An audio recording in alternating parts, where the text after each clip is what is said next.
How's it going, guys? Welcome back to the potting shed. Today I want to talk to you about quarantining your houseplants. I briefly mentioned it on a previous video and quite a few people asked me what I meant by it and why I should do it. So here's the basic rundown. When you buy a new plant like this Calathea here that is looking absolutely handsome in its lovely deep red leaves and orange flowers, when you get it back from the garden centre or the houseplant shop, it's easy to be overly enamored with the plant and put it on display in your living area.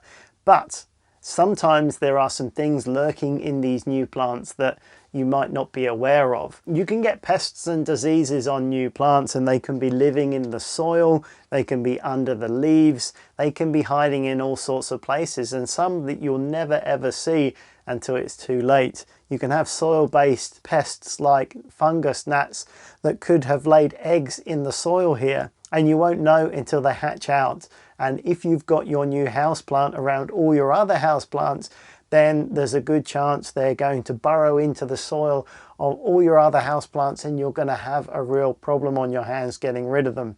The same goes for other diseases that can be infectious for other plants. So just as a good measure, really, it's a good idea to keep your new houseplant separate from the rest of your other ones, maybe in a room on its own, that's all. If you leave it for 40 days in a separate room on its own, whatever it may have will show itself by then. If it's still looking happy and healthy, then you've got nothing to worry about. You can put it wherever you want it in your house.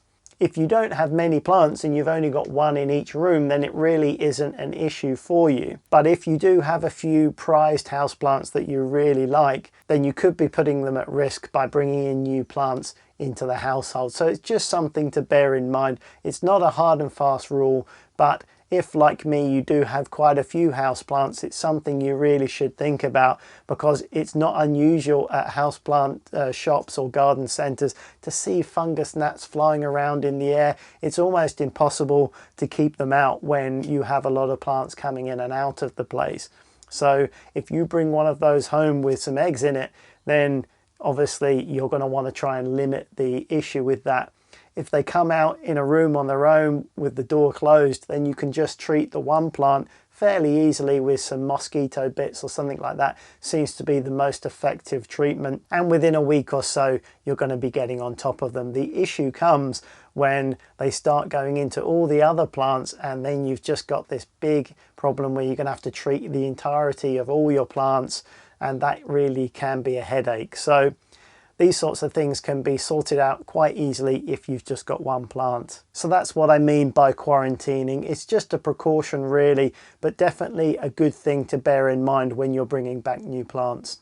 If you've got any questions about this, shout me out in the comments down below. If you found this useful, please give me a thumbs up. I always appreciate that. And as always, I'll catch you next time on another video. Bye for now.